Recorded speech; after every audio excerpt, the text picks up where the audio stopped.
The sharp, metallic clatter of a soup can hitting the marble didn't just echo through the New York Mall. It announced an execution of dignity. But the kick was an act of war. Kenneth didn't just ignore the woman kneeling on the floor. He sent her humble groceries skidding across the polished tile because they dared to graze the hem of his designer trousers.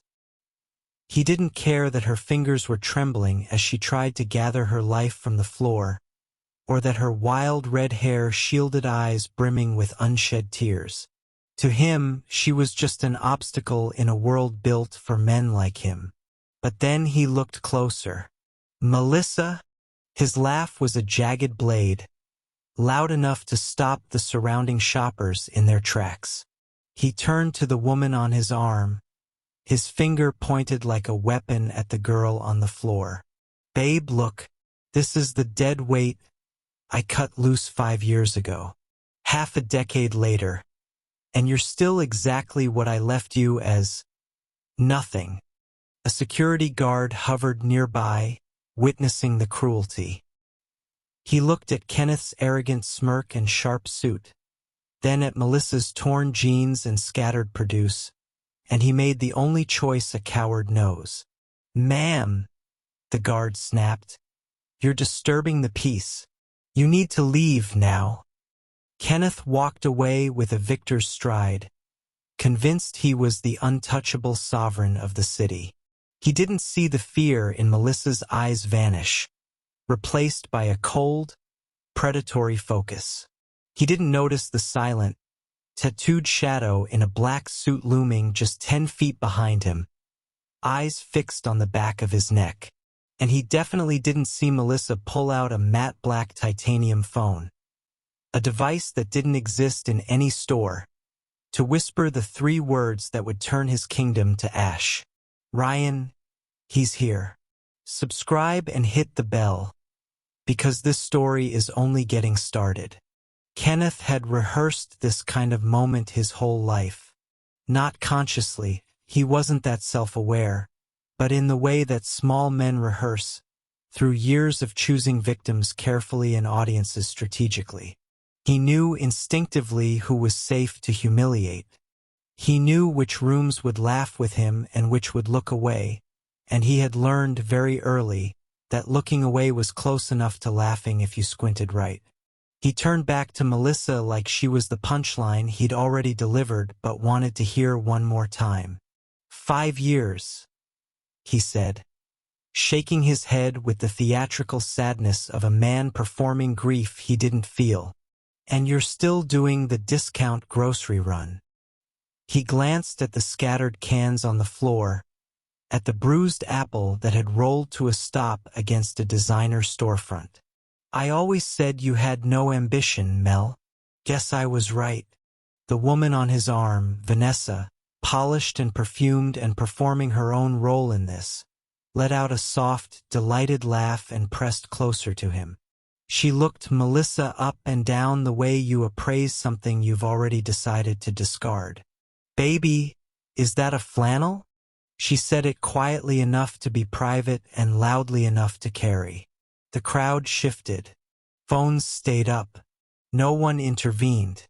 The security guard reappeared at Melissa's shoulder, his hand not quite touching her arm but hovering with clear intention. "Ma'am, I need you to come with me. You're disrupting foot traffic." Melissa looked up at him from the floor, still on her knees, still holding the dented can. "I was assaulted," she said, without heat, without trembling. Just fact, delivered flatly, the way someone speaks when they've already moved past the part where words are supposed to matter. The guard didn't look at her when he answered. He was looking at Kenneth's suit, at the Rolex catching the mall light, at the geometry of power he understood and respected without being told to. "Ma'am, please." Kenneth watched her being herded to her feet and felt the particular satisfaction of a man who had never once been held accountable for anything. He straightened his jacket. He smiled at Vanessa. He didn't look back. He should have looked back. The holding room was a small, windowless space behind the mall's administrative offices, the kind of room designed to make people feel like they'd already been found guilty of something. A folding table, 2 chairs, fluorescent lighting that hummed at a frequency built specifically for discomfort. Melissa sat in one of the chairs with her torn grocery bag on her lap and said nothing while the guard filled out a form he clearly didn't know how to complete. She wasn't scared. That was the thing nobody in the room understood yet. She was waiting. Kenneth found the room 4 minutes later, which meant he'd asked someone where they'd taken her, which meant this wasn't finished for him yet. It never was. Men like Kenneth didn't walk away from humiliation they'd started. They followed it to its conclusion, needing the final word the way other people needed oxygen. He pushed the door open without knocking, Vanessa trailing behind him with her phone already raised, already filming, already composing the caption in her head. "I just wanted to make sure you were comfortable," Kenneth said, leaning against the doorframe with the ease of a man who had never once been denied entry to anything. "Seems about right, actually. You always did end up in small rooms, Mel." Vanessa laughed on cue. Melissa didn't look up from her hands. And then Kenneth felt it, the specific and primal awareness of being watched by something that outranked him. The hairs on the back of his neck registered the information before his brain did. He turned. 2 men stood at the far end of the corridor, framing the doorway like architecture. They wore dark suits and the particular stillness of people who were paid not to fidget. One had an earpiece. Both had the kind of builds that suggested the suits were doing significant structural work. Neither of them spoke. Neither of them needed to. They were simply present in the focused, deliberate way that made the whole corridor feel smaller. Kenneth's hand tightened on the doorframe. "Who are?" he started. "Mr. Hunt will be here shortly." The one with the earpiece said it without looking directly at Kenneth, the way you'd announce weather. Informational. Indifferent. Vanessa's phone lowered slightly. The guard put down his pen. And Melissa finally looked up. Ryan Hunt did not enter a room. Rooms rearranged themselves around him. He came through the corridor without hurry, without theater. His footsteps neither heavy nor soft but simply certain. The walk of a man who had never once in his adult life needed to announce himself. The 2 suited figures at the door stepped aside in a motion so fluid and synchronized it looked rehearsed. Though it wasn't. It was just what happened when Ryan moved. Things made way. He filled the doorframe for a moment before stepping through it, and in that moment Kenneth got the full picture in a way he hadn't out on the mall floor, hadn't processed through the distance and the noise and his own laughter drowning everything out. Ryan Hunt was not a bodyguard. He was not security. He was not anyone's hired presence. The tattoos told that story clearly enough. Not the decorative ink of a man making a fashion choice, but dark, deliberate markings that ran from his collar to his knuckles. The kind accumulated over years and earned in rooms Kenneth would never survive. His face was composed in the way that granite is composed. His jaw carried old tension like a structural feature. And his eyes, when they finally settled on Kenneth, held the specific and terrible quality of total indifference. Not anger, not contempt, but something far more unsettling. Kenneth was not worth the energy of an emotion. "Kenneth Reeves," Ryan said. Not a question. He already knew everything. He was simply acknowledging that Kenneth existed briefly in his presence. Kenneth's mouth opened. A sound that was almost a word came out and then retreated. Behind him, Vanessa had fully lowered her phone. The filming had stopped. Whatever caption she'd been composing had dissolved entirely. Ryan crossed the small room and crouched in front of Melissa. This enormous, immovable man folding himself down to her level with a gentleness so sudden and complete that it reconfigured everything. He looked at her hands, at the torn bag, at the faint red mark on her knee where she'd hit the floor. His jaw tightened, just once. He stood back up slowly and turned to face Kenneth with the patience of someone who had already decided the outcome and was simply allowing events to catch up. "Tell me," Ryan said quietly, "what made you think that was a decision you'd get to walk away from?" Kenneth's mouth found its footing before his brain did, which had always been his particular gift and his most consistent liability. "Look, I don't know who you are, but whatever she told you," he started, and Ryan simply looked at him, and the sentence stopped working. It was Melissa who spoke. She stood up from the chair slowly, not with drama, not with the trembling vindication of someone who had rehearsed this moment in the mirror.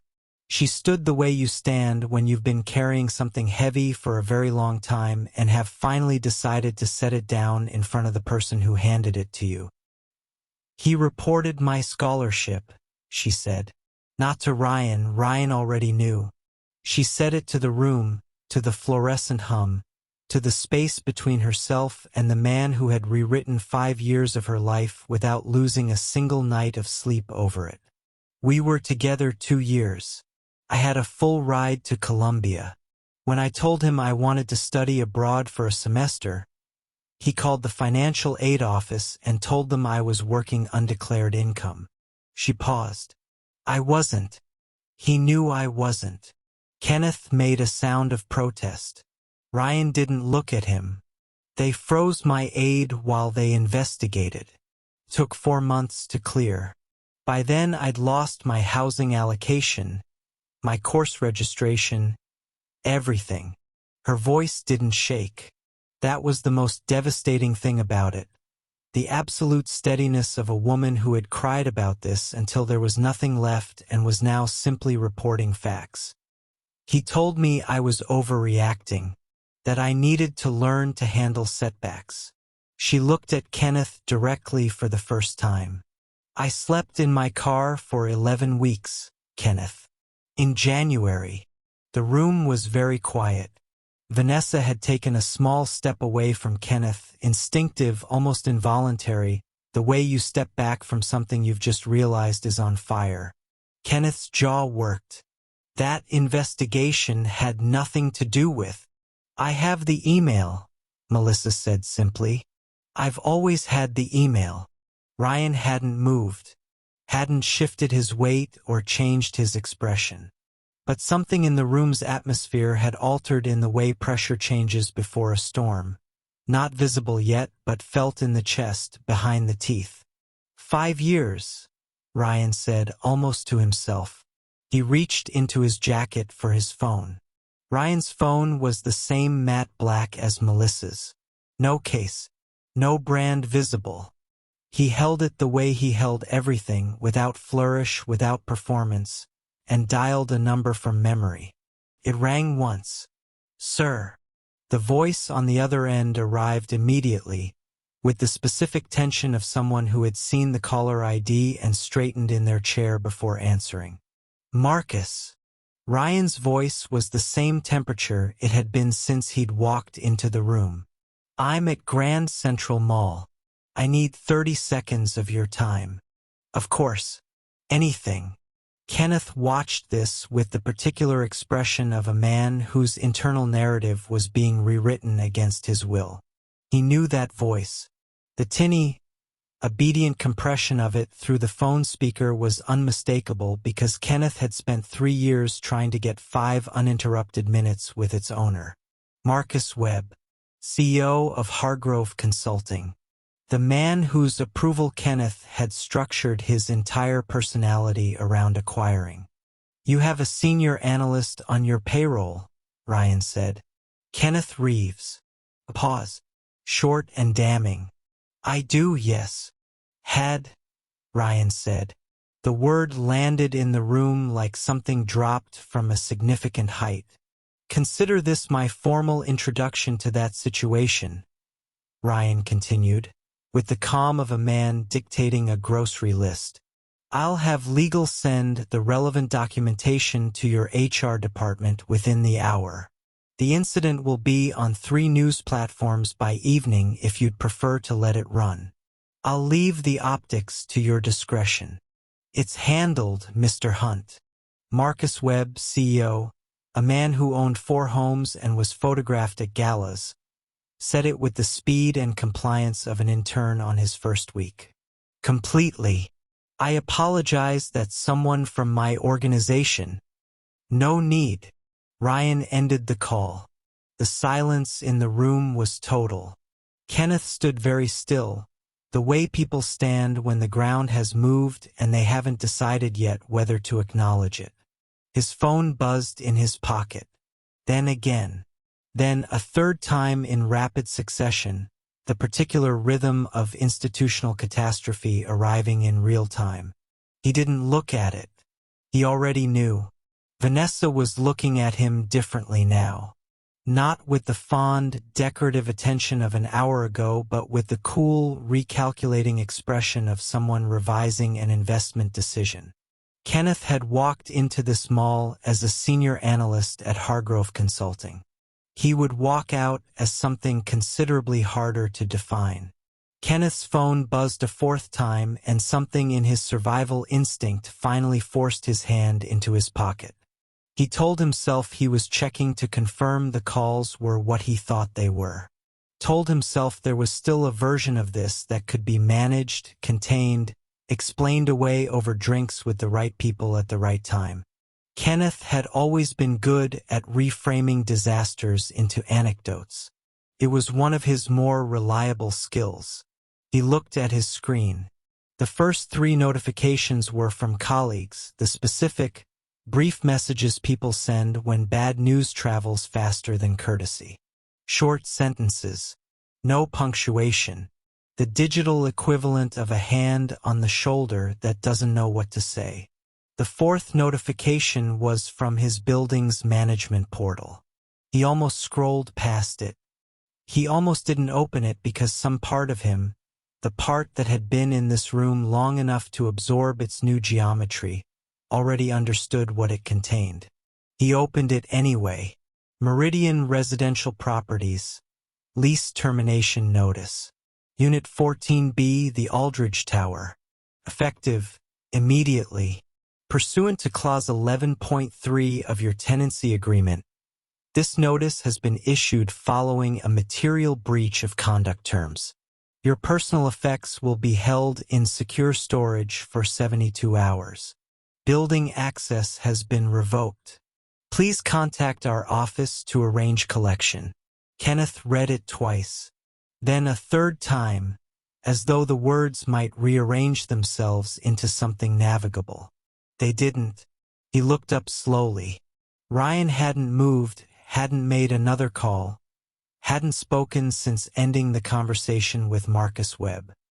He was simply standing there in the humming fluorescent quiet, watching Kenneth with the patient expression of a man observing a natural process run its course.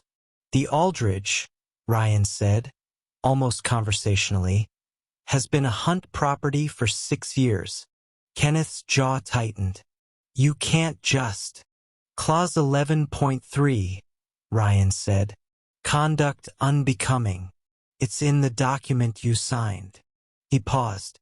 The one you didn't read. Vanessa made a sound, not quite a word, not quite a breath, and took another step sideways. The distance between her and Kenneth had been accumulating quietly for the last 20 minutes, and was now significant enough to be architectural. Kenneth stood in the center of the small room, jobless, homeless, and still holding his phone like it might yet deliver different news. It didn't buzz again. Vanessa had made one critical miscalculation. She was so focused on the architecture of her own humiliation. The job, the apartment, the way Kenneth was shrinking inside his expensive suit, that she had forgotten about the phone. Her phone. The one she'd raised the moment they'd followed Melissa into this wing of the mall. Already composing the caption. already selecting the filter that would make the fluorescent lighting look intentional. She had filmed everything. She remembered this now, and the memory arrived with a small, private rush of relief. Evidence. Documentation. A record that began before Ryan Hunt appeared, before the calls, before the notifications. A record that started with Melissa on the floor of the mall, which meant it also started with Kenneth's boot, with the groceries, with his voice carrying across 40 feet of marble. She had filmed it because she thought it was funny. She had filmed it because she thought they were winning. She had uploaded 43 seconds of it to her Instagram before they'd even reached the holding room. She reached for her phone now with the specific energy of someone who believes they still have a card to play. "Actually," she said, and her voice had recovered some of its earlier confidence, "I have the whole thing on video, and it's already posted. So if anyone's worried about narratives, we know." The man with the earpiece spoke without turning his head. "It has 4,000 views. Our legal team flagged it 11 minutes ago." Vanessa's thumb stopped moving. "The timestamp," he continued, with the affectless delivery of someone reading from a document, "places the recording at the moment of contact between Mr. Reeves' foot and Ms. Hunt's grocery bag. The audio captures Mr. Reeves' exact statements. The framing, your own framing, shows Ms. Hunt on her knees." He paused. "You've provided us with a clean, publicly posted, independently verified record of harassment and physical intimidation. We appreciate the thoroughness." The color left Vanessa's face in a slow, visible tide. Ryan's attorney, a small, precise woman who had materialized in the doorway at some point without Kenneth noticing, was already on her own phone, speaking in the low, efficient register of someone billing by the minute. Vanessa looked at her screen. The post was gone, taken down. But the timestamp, the metadata, the server record, those didn't disappear with a delete. Some things, once released, belong to everyone. Ryan put his phone away. It was a small gesture, and it carried the specific finality of a door being closed on a room you will not be invited back into. He straightened his jacket, unhurried, and when he looked at Kenneth again it was with the expression of a man completing an errand. Not satisfied exactly, but finished. "I'm going to give you something," Ryan said, "that you never gave her." Kenneth said nothing. The version of him that had walked into this mall, the one with the laugh and the loafers and the carefully maintained performance of a man ascending, was no longer present in any meaningful way. What remained was something smaller and less defined, standing very still in a room that had become entirely someone else's. "A choice," Ryan continued. He let the word sit for a moment because he understood the weight of it, understood that Kenneth had never truly extended that courtesy to anyone in his life and would therefore feel its full dimensions now. 48 hours, Ryan said. "You'll post a public apology, not a statement, not a carefully worded paragraph reviewed by whatever lawyer you can still afford. An apology, specific, complete, and groveling enough that anyone who watches it understands exactly what you did and exactly what you are." He paused. "And you'll donate the remainder of your liquid savings to the Women's Business Initiative. All of it. My office will verify the transfer before the post goes up." Kenneth's throat moved. "And if I don't?" Ryan looked at him with something that was almost pity, in the way that vast distances are almost touchable. "Then the video goes to 3 journalists who have been waiting 18 months for a reason to write about you." He said it quietly. "And the email Melissa mentioned, the one from 5 years ago, gets forwarded to the Columbia Financial Aid Office, the State Bar, and every firm in this city that still returns my calls." He tilted his head slightly. "Which is all of them." The attorney in the doorway turned a page in her portfolio without looking up. Kenneth stood in the wreckage of an afternoon that had begun with such ordinary confidence, such reliable cruelty. And he understood finally and completely that there was no version of this he could reframe into an anecdote. 48 hours, Ryan said again and turned to Melissa. 6 months later, Melissa wore cream. Not because Ryan had bought it for her, though he had offered, repeatedly, with the particular stubbornness of a man who expressed love through provision and had to be consistently reminded that she preferred to choose her own things. She wore it because she had bought it herself, with money from the consulting firm she had quietly built in the 14 months since Kenneth had left her sleeping in a January car, and because cream was the color furthest from the faded flannel she'd been wearing the last time she walked these floors on her knees. Grand Central Mall looked the same. The marble still caught the light in that particular gold-tinged way of late afternoon. The storefronts still hummed with curated abundance. The crowd still moved in its familiar current of purpose and distraction. Nothing about the building had changed. Everything else had. She was moving toward the east exit, unhurried, when she heard it. The specific sound of something dropped and scattered. The small domestic catastrophe of a bag giving way under too much weight. She turned without thinking. A young woman, maybe 22, was on her knees near the fountain, gathering oranges that had rolled in 4 directions at once. Her face carrying the particular brand of exhausted humiliation that comes not just from dropping something but from dropping it here, in public, where people were already stepping around her with the careful avoidance of people who have decided not to get involved. Melissa was already moving. She crouched beside her without announcement, collecting 2 oranges from under a bench, a third from near a stranger's foot, and set them gently in the woman's bag without making it a moment, without making it charity, without making it anything other than one person helping another with something that needed doing. The young woman looked at her. Her eyes were wet, and not entirely because of the oranges. "It's a terrible floor for this," Melissa said simply and smiled. She helped her to her feet. She stayed until the bag was secure and the woman's breathing had steadied and the crowd had moved on to other things.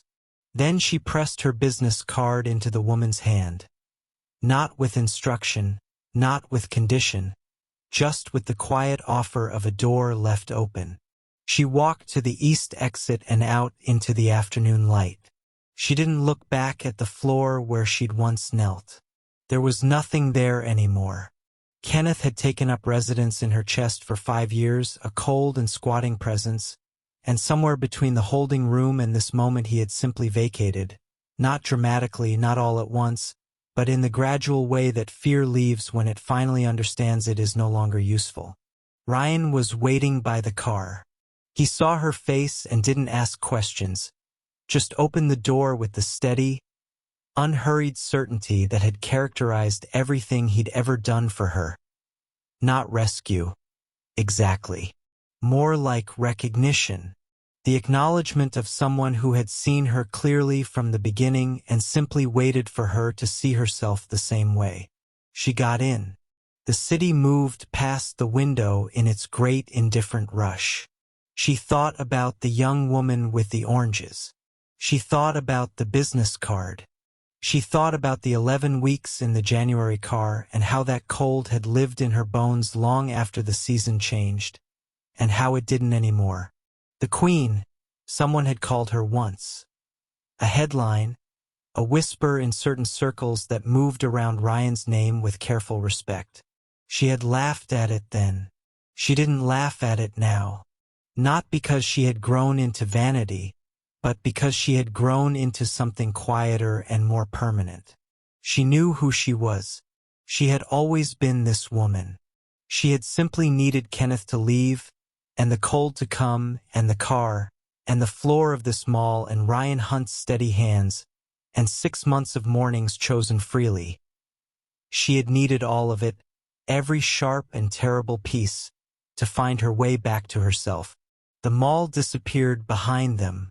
Melissa faced forward, and did not look back, and was finally, completely and irrevocably free. Kenneth Reeves posted his public apology at 11:47 p.m. on the second day, 43 minutes before Ryan's deadline expired. It was, by every measure, as groveling as required. He said her name correctly. He used the word assault. He did not qualify, deflect, or reframe. The Women's Business Initiative received the transfer confirmation at 11:52 p.m. The post got 300,000 views in 14 hours. Not because people loved his remorse, but because Vanessa's original video, the one she deleted, the one that lived forever in server memory and journalistic inboxes, had already been circulating quietly for weeks, and the internet, when it decides someone deserves a reckoning, is considerably more thorough than any mafia. Kenneth left New York 4 months later. Nobody in the city's financial circles would return his calls, and the ones who did had nothing to offer him that resembled his former life. He relocated to a smaller city with a smaller story and, presumably, began the slow and unglamorous work of becoming someone the Mirror could tolerate. Vanessa deleted her Instagram entirely. The attorney with the portfolio sent Melissa a fruit basket and a signed copy of the harassment settlement. Ryan Hunt returned to being the most feared man in New York, which had never required any particular effort on his part. And the Women's Business Initiative, in the fiscal year following Kenneth's involuntary donation, funded 11 small businesses, provided emergency housing grants to 6 women in crisis, and quietly paid the tuition of 3 students whose financial aid had been disrupted under circumstances that bore a familiar shape. Melissa chaired the board. She was very good at it. Some people enter your life to build you. Some enter to break you. And some, the rare, foolish, irredeemable ones, kick your groceries across a mall floor in front of 40 witnesses and one very patient mafia boss. Kenneth Reeves had choices. He made his. So did she. If the story moved you, stayed with you, or made you want to see someone get exactly what they deserved, like this story so more people find it, share it with someone who needs to remember that the people the world steps over are often the ones holding the ground beneath everyone's feet. Subscribe for more stories about power, dignity, and the quiet devastation of underestimating the wrong person. The next story is already waiting, and trust me, you'll want to be there when it begins.